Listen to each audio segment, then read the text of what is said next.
What if I told you that the completely silent room you were sitting in right now, wherever you happen to be listening to this, is actually, well, deafeningly loud? It sounds like a total contradiction, right? Because, I mean, we are so conditioned to equate a lack of obvious noise with just a blank slate. Yeah, exactly. Like, if our ears aren't picking anything up, we just assume the environment has powered down into absolute stillness. Right.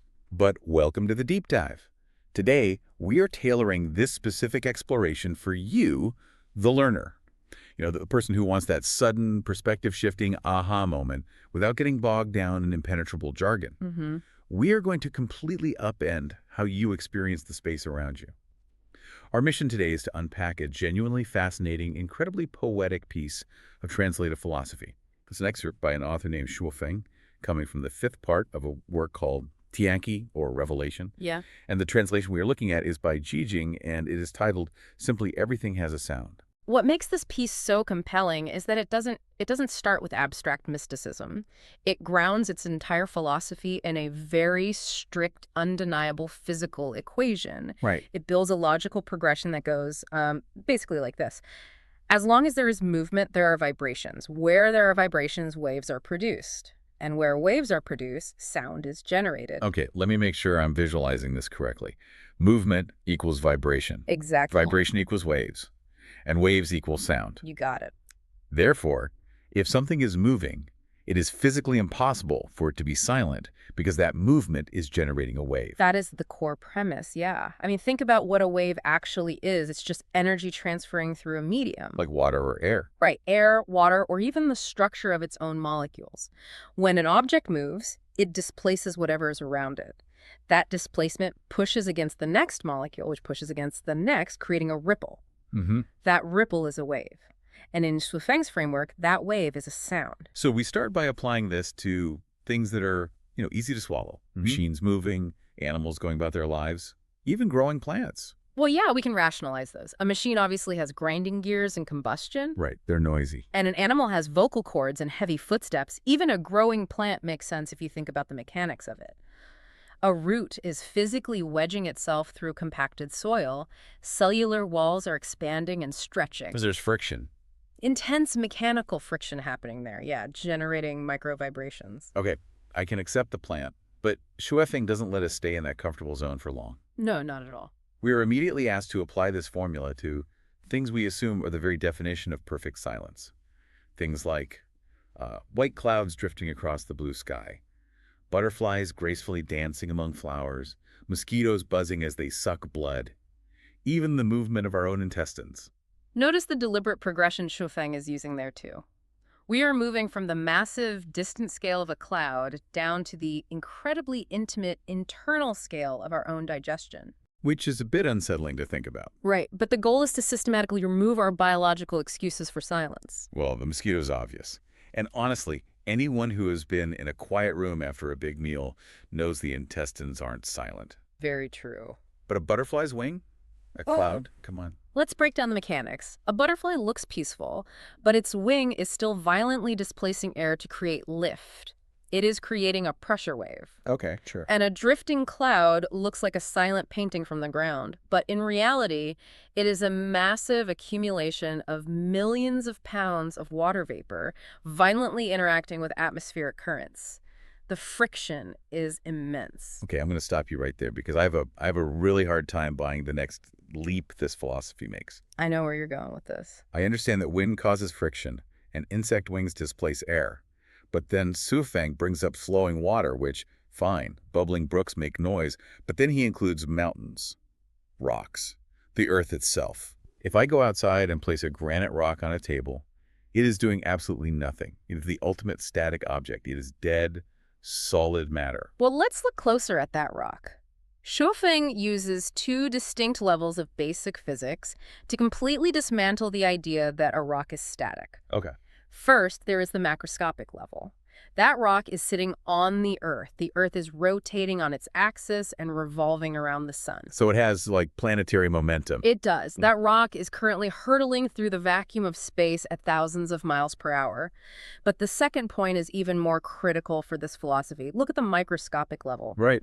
A rock is not a solid, dead block of matter. It is a lattice of atoms. And those atoms contain thermal energy. Because they have thermal energy, they're in constant agitated motion. They are bouncing against each other. You know, I was actually trying to picture this when I was reviewing the material.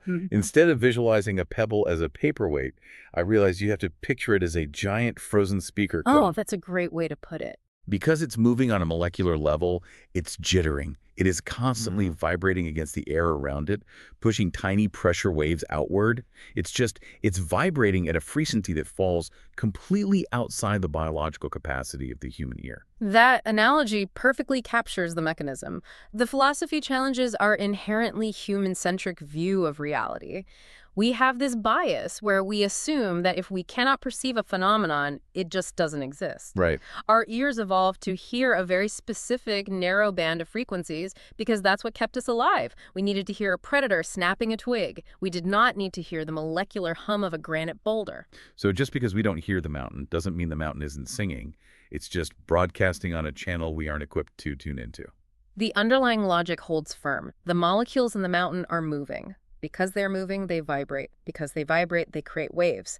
Therefore, there is a fundamental acoustic reality to that rock, whether human biology can decode it or not. Let's follow that logic, because it takes us to a place that genuinely broke my brain a little bit. Yeah, it gets wild here. If invisible molecular motion creates sound, what happens when we remove physical matter entirely? Weifeng leaps from rocks and water to pure energy. If you commit to the core equation that any frequency of oscillation produces sound, then you have to look at everything in the universe that oscillates. And Suifeng absolutely goes there. After listing the physical waves we know, like crashing sea waves and running animals, the focus shifts to signals.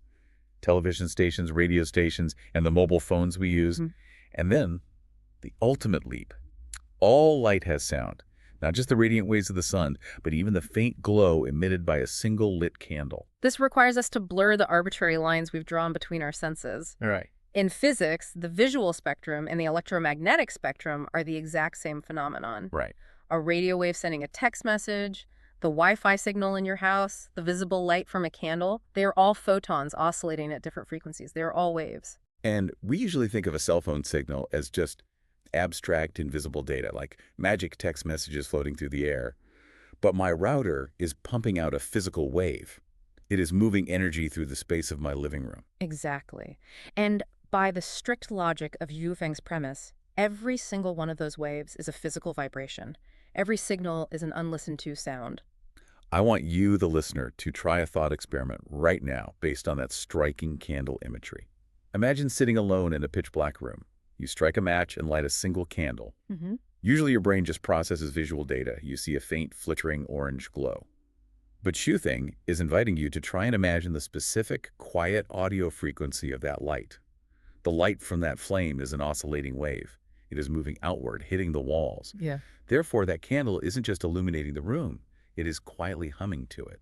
It fundamentally changes the texture of the world around us. When you walk outside and look at the sun, you aren't just feeling radiant heat and seeing light. According to this philosophy, you are witnessing a deafening, roaring ocean of electromagnetic oscillation. Wow.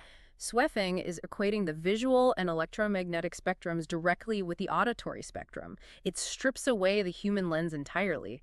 To the universe, a wave is a wave. This means the room you are sitting in right now is absolutely flooded with the physical sounds of Wi-Fi routers, the hum of the sunlight hitting the window pane, the cellular data bouncing off the drywall. The external world is vibrating. But Sweffing doesn't let us just look outward at the sun in our cell phones.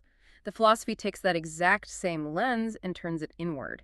It draws a causal connection between the massive flows of nature and the microscopic flows inside living things. This part is so poetic, but also so grounded. Suifeng draws these parallels, comparing the sound of underground flowing springs to the sound of blood flowing through our own veins, and comparing the flowing water of a river to the upward pull of nutrients inside the branches of an ancient 100-year-old tree. It establishes a fractal nature to reality. The same fluid dynamics that govern a hidden underground river are governing the vascular system inside your chest and the vascular system of an oak tree. Wow, yeah. Movement is movement. Therefore, the generation of sound applies equally across all of those biological systems. But then Suifeng crosses a boundary that I really struggle to wrap my head around. The progression moves from pure biology, blood, and sap to the mind. The author states that the brain has brain waves, and the heart has an electrocardiogram, or ECG. Because of this, our mental activities and thinking consciousness itself have a sound. Let's pause and really consider the mechanics of that. Sufeng is bridging the gap between physical matter and the intangible concept of consciousness. I read that and immediately had to ask myself, if a thought is just a brain wave and a wave makes a sound, what does a thought actually sound like? It's a huge question. Like, for you listening to this right now, your brain is actively processing this conversation. Synapses are firing. Electrical impulses are rushing across neural pathways. Ions are physically crossing cell membranes. That is all physical movement happening inside your skull. It is highly organized, rapid physical movement. Yep. Millions of microscopic interactions happening every second. Which means, according to the equation we started with, your active attention right now is generating an acoustic signature. Your curiosity has a physical sound. If you are confused by this concept, your confusion is making a specific, measurable hum. The philosophical implications of that are staggering. We almost universally view our minds as closed, isolated systems. We think of consciousness as a private theater where we can think whatever we want without interacting with the physical world, unless we choose to open our mouths and speak. But if thought is an electrical wave, and a wave is a vibration, and a vibration makes a sound, then thinking is a physical action. It is reverberating out into the space around you. It implies that consciousness is not separate from the environment at all. It is an active, vibrating participant in the physical symphony of reality. Your internal monologue is actually a physical broadcast. That is just wow. Again, human biology lacks the instruments to decode the audio of a thought, but the physical prerequisites for sound movement, vibration, and waves are demonstrably present in the firing of your neurons. That makes me feel incredibly connected to the environment. The fundamental law of physics that makes the crashing sea waves roar is the exact same law that governs the firing of my brain as I picture those waves. It's the same mechanism. That sense of connection is exactly where the philosophy leads. Once Wu-Sang establishes that a single microscopic human thought generates a ripple of sound, the premise is scaled up to the absolute maximum boundary of reality. We go from the brainwave to the cosmic void. And this is where the scope of the piece just blew me away. Sui Feng concludes with these massive, sweeping declarations. The author states that the universe has sound, that empty space has sound, that positive objects and negative objects have sound. And finally, that the greatest creator who created everything in the universe has sound. Let's look closely at how the author gets to that conclusion. Okay, I honestly need you to help me understand the empty space part. How can empty space make a sound? If I have a vacuum, there's nothing there to vibrate. There is no air for a pressure wave to push against. Look at the exact phrasing Xu uses. The philosophy pairs the sound of empty space with the existence of positive and negative objects. In the context of this framework, space is never truly empty because it is the container for these opposing forces, matter, antimatter, positive charges, negative charges. Right. Because these objects exist within space, and because their properties are defined by their energetic states, they are vibrating. Therefore, the space that holds them is filled with their acoustic reverberations. And then bringing in the greatest creator. That feels like the ultimate mic drop for this entire logical progression. It functions as the ultimate philosophical thesis. By stating impartially that the greatest creator has a sound, Schweffing is asserting that the source of all things is not some detached, silent observer sitting outside the laws of physics. Because if existence is vibration, then whatever created existence must also be vibrating. Exactly the opposite of a silent void. Whatever that creative force is, it must inherently be intertwined with the vibrating nature of reality. It must be producing sound to have generated a universe defined by movement. Shuifeng is presenting a unified theory of an endlessly humming universe. Let's trace the path we just took because the sheer scale of it is wild. We started by looking at the basic, undeniable physics of movement, that anything moving bumps into its environment, creating a wave, which creates sound. We applied that to the silent friction of clouds drifting and the molecular jittering of a seemingly dead rock. We erased the boundaries between our senses, translating the visual spectrum of a flickering candle into a physical acoustic wave. We listened to the physical reverberation of our own biology, realizing that the electrical storm of our active thoughts is physically broadcasting into the room. And we ended with the grand symphony of empty space, positive and negative objects, and creation itself. It forces a complete paradigm shift. You are no longer moving through a static, empty world that is only occasionally interrupted by noise. You are navigating a dense tapestry where every single object and wave of energy is contributing to a chorus. Which brings me to a final concept I want to leave you with, something to mull over long after this audio stops. It builds directly on Feng's logic.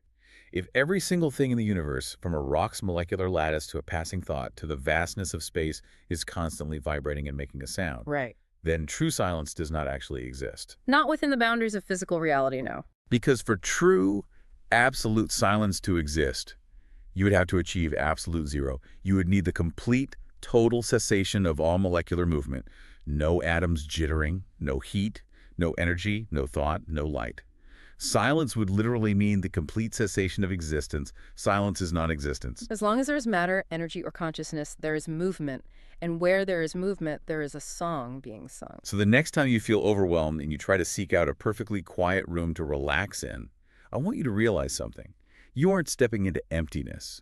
You are actually stepping into a roaring, invisible symphony of light, matter, and energy.